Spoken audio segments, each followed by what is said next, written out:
کنفرانس بین المللی عربی اسلامی در 2000 نقطه در 40 کشور. رمضان 1400 1442 هجری قمری.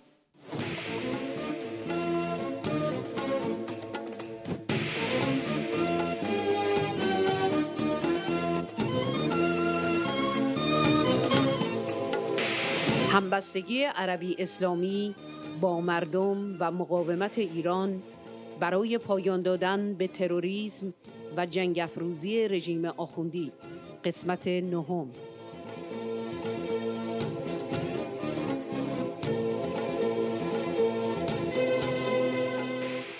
سخنان اسقف گایو. خاخام موشه لوین، نایب رئیس کنفرانس خاخام‌های اروپا. ایلونا جبریا، دبیر کمیته روابط خارجی پارلمان آلبانی. مارک گینزبرگ، سفیر پیشین آمریکا در مراکش. استیونسون، هماهنگ کننده کارزار تغییر در ایران.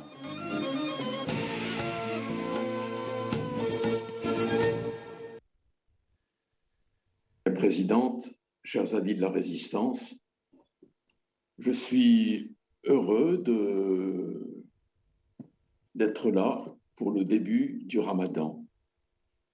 C'est un temps fort et je pense que c'est un temps pour Dieu, un temps pour vous, un temps pour les autres, et c'est une chance pour la fraternité humaine. Puisque nous sommes les fils d'Abraham, je voudrais vous dire un peu quels sont les appels que nous ressentons quand des chrétiens font le carême. Nous venons de faire le carême pendant 40 jours, qui s'est terminé par la grande fête de Pâques. Et quand on rentre en carême, on a un appel qui est un appel au partage. C'est la justice, la pratique de la justice. Le partage demande qu'on ouvre son cœur et ses mains pour les blessés de la vie, pour les étrangers, pour les pauvres. Et puis qu'on respecte la justice. Je me souviens qu'un jour, après le repas de midi, où je suis dans la communauté, j'étais parti précipitamment un peu en avance parce que j'avais un rendez-vous à Paris, et il y a un Africain que je ne connais pas qui m'a couru après et qui m'a dit « Est-ce que je peux vous voir 2 minutes ?» Alors, on s'assoit 2 minutes, et il me dit « Je viens d'être nommé évêque dans un diocèse du Congo, et j'aimerais avoir un conseil de vous. » Alors je lui ai dit sans hésiter « Résiste à l'injustice, ne l'accepte pas, et combat l'injustice. Et si tu fais cela, comme le dit le prophète Isaïe, ta lumière jaillira comme l'aurore. » Et je lui dis, si tu es un évêque qui fait ça, ça sera une bénédiction pour ton peuple. Tandis qu'avec la justice, c'est le respect des droits, on va aux causes de la misère. Et Victor Hugo, le grand écrivain, disait « On fait la charité quand on n'a pas su imposer la justice. » Et je peux vous dire que je suis très heureux que vous fassiez cette démarche. C'est un bien commun pour l'humanité. On n'est pas là pour soi, on est là pour les autres. Moi, je crois que le carême se résume à ceci surtout. Tu ne te déroberas pas à ton semblable. Ne pas se dérober à notre frère qui est malade, qui est prisonnier, qui est étranger, etc. L'autre est mon frère. On ne se dérobe pas. On est liés. Et je crois que le ramadan, comme le carême, doit nous rendre un peu plus solidaires des autres. Alors, bon ramadan.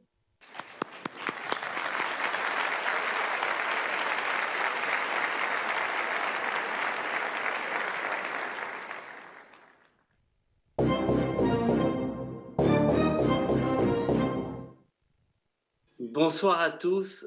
Je suis particulièrement heureux, en ce jour de début de Ramadan, de m'associer à cette commémoration, on va dire à cette célébration. Le Ramadan, et clôture de Ramadan et chaque soir, c'est un temps de partage. Aujourd'hui, où le monde est menacé par un intégrisme, il est plus que jamais important d'avoir des temps de partage, de pouvoir dialoguer. Et une des manières de lutter contre l'intégrisme, c'est le dialogue interreligieux. Ce qui se fait naturellement ici et dans ce cadre. Et c'est pour cela qu'immédiatement, j'ai tout de suite dit, oui, je participe, parce que vous m'êtes tous chers, et je sais combien vous œuvrez pour permettre la démocratisation de l'Iran, pour permettre de lutter contre les intégrismes, contre la violence qui existe. Et c'est la raison pour laquelle je serai toujours à vos côtés, de façon à permettre de lutter, de dialoguer, de vivre ensemble, qu'il y ait une capacité à ce si beau peuple qu'est l'Iran, où l'histoire juive est particulièrement présente depuis des millénaires. Les sources de l'histoire juive, elles démarrent en Iran. Le peuple juif a vécu paisiblement en Iran à certains moments. Eh bien, c'est un peu cela qu'il faut retrouver. Il faut retrouver une société, et je le dis pas seulement pour la communauté juive, mais pour le peuple iranien, une société apaisée, qui rentre dans un dialogue fructueux et qui permet surtout à chaque citoyen iranien, au-delà de la politique, qui permet de vivre, de faire face. Je me permets également de souhaiter une bonne santé parce que l'Iran a été particulièrement touché au niveau de ses citoyens par le Covid. Je voudrais aussi ce soir ne pas manquer de saluer l'action de Mariam Rajavi que j'ai eu le plaisir de rencontrer il y a quelques années lorsque la maire d'une ville en France, Sylvie Fassier, nous avait décerné à tous les deux la médaille d'or de la ville. C'était un temps hors du commun et j'ai pu mesurer son engagement dans la volonté d'avoir un programme d'un Iran démocratique en 10 points. Et c'est là que j'ai pu découvrir et avoir un intérêt particulier à tout ce qui est fait pour la paix en Iran et dans le monde. Bonne fête de Ramadan et à très bientôt.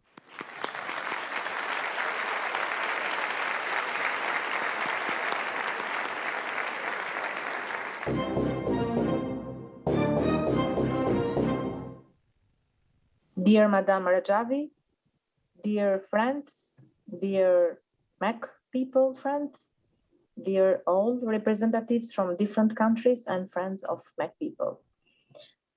We all have our concerns with regard to the situation of human rights in Iran.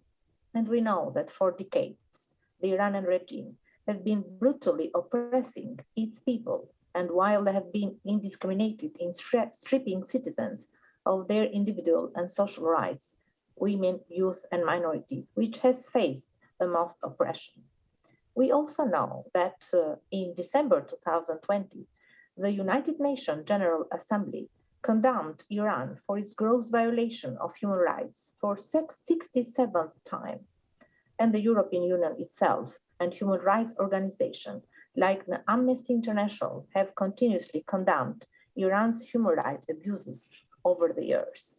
And we all are very deeply concerned for continued use of torture and the ongoing execution of protesters who took to the streets in many times protests calling for freedom in Iran. I'm also very pleased that while serving as a Deputy Minister of Interior of Albania, I have helped the MEC people, and we have welcomed, and you know that also the government of Albania has welcomed MEC people, or Mujahideen, as we say here in our beautiful country. through the reallocation process, which has been taken place with the support of partners. And we are very happy that we have here Mac people living in a quiet, helping their own community, but also their close community, showing also a good example how people which have a big heart can also serve and help each other. But also we know that the terrorist threats and conspiracies of the Iranian regime in Albania has continued. And you know that we have expelled the Iranian ambassador and also the intelligence chief. And the government of Albania and the higher levels representative of Albania has also condemned this situation and these activities, which are again really a threat. And we have also to work together in order to first support the human rights of people in Iran, but also support the cause of Mac people.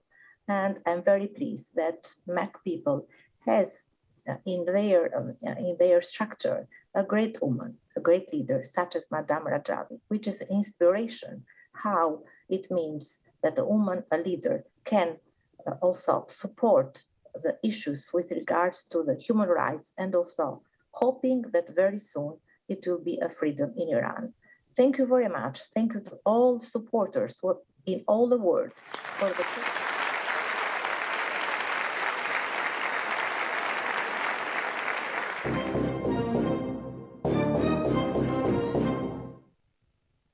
Don Karim, I think the timing of this conference is outstanding. It could not be better in view of the developments that are taking place in the region, and more importantly, to focus our energy and our attentions on the continuing trouble that Iran is imposing on the region and the world, as well as its relentless and vengeful crackdown on the people of Iran. Notwithstanding the fact that this should be a period of peace and blessing on all the peoples of all faiths. Now, as we all know, the regime in Iran carries out an enormous amount of malignant activities and atrocities under the banner of Islam. And yet we know that this is not the true banner of a religion that is peaceful, as well as seeking to heal all injustices around the world. The mullahs do not practice peace, they practice war. The mullahs do not practice mercy, they practice vengeance. The mullahs do not practice good government, they practice corruption. And anyone who stands in their way, who opposes this regime, who is a true Democrat, a true man or woman of peace, is not a person that this regime will tolerate. Those of us who've come to know Madame Rajavi and the MEK and the NCRI have come to realize that her leadership is a leadership of Islamic peace and tolerance. It's a leadership that offers the Iranian people a new democratic future, an end to the tyranny of the mullahs. Like all Abrahamic religions, Christianity and Judaism, the Islam that Madame Rajavi practices is a religion that seeks to remove the shackles of human bondage that is practiced by the mullahs in the name of merely holding power and using religion as a mechanism from which to do so.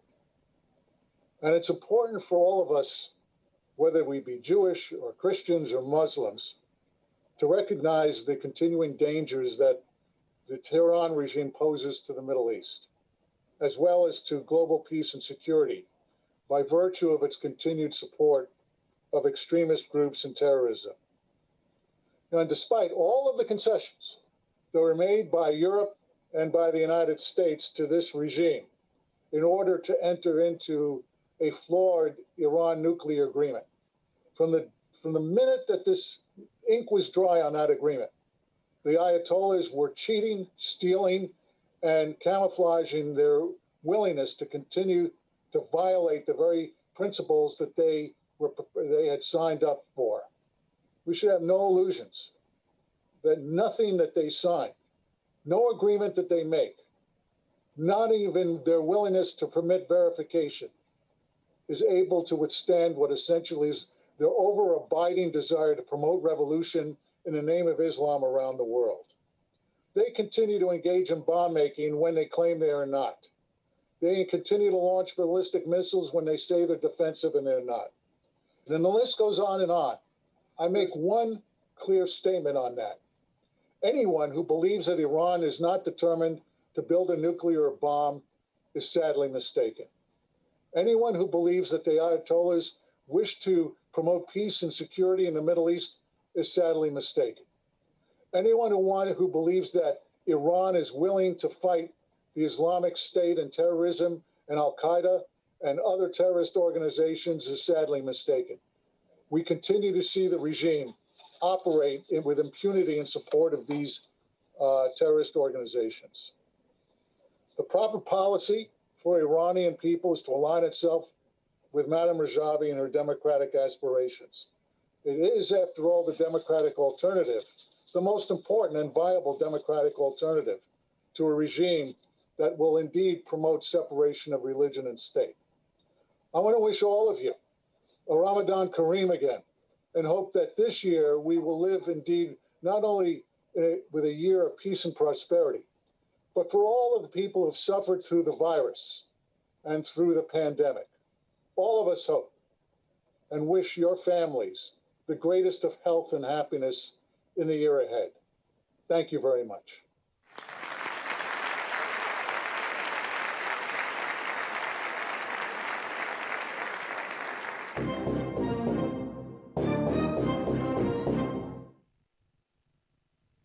As president of the European Iraqi Freedom Association, I've spent years objecting to the way Iraq's future has been undermined by its theocratic neighbor, the Islamic Republic of Iran. The Iranian regime's vicious meddling in Iraq has caused growing resentment and resistance from the Iraqi people, but there are now signs that the mullah's vice-like grip may be beginning to waver. Iraqis are fed up with Iran. Under orders from Tehran, Soleimani led the ruthless Iranian-funded popular mobilization forces in a thinly disguised genocidal campaign aimed at eliminating Iraq's Sunni population. In the process, he oversaw the almost complete destruction of the ancient cities of Fallujah, Ramadi, and Mosul. He was a murderer, he was a terrorist, and his elimination by the Americans in Baghdad airport in January 2020 was entirely justified and came as a lethal blow to his Iranian masters. The elimination of Abu Mahdi Mohandas, the popular mobilization force commander, killed in the same airstrike, has left the Iranian-backed militias leaderless and in disarray. They have begun to splinter as Iran's stranglehold on Iraq loosens. The situation is volatile. Iranian-backed militias have twice this year fired missiles at US personnel in Iraq, and they've attacked Saudi targets with explosive drones launched from Iraq. The Biden administration will have to design a new paradigm in dealing with Iran, and the EU will have to rethink its grovelling appeasement policy to a nation which blatantly uses terrorism as statecraft, even sending its accredited diplomats to mount bomb outrages on European soil. Iran's neighbours have to become more assertive. They should close Iran's embassies, which they use as bomb factories and terror cells. They should expel Iranian ambassadors. It's time that the mullahs learn that their proxy wars in Syria, Yemen, Lebanon and Iraq will no longer be tolerated. The winds blowing out of Baghdad suggest that change is in the air. Giant posters and murals of Qasem Soleimani have been torn down from city walls. The Iran-backed militias are beginning to break apart. For 38 million Iraqis who've experienced decades of war, insurgency, corruption, and deprivation, the restoration of peace and economic stability is long overdue.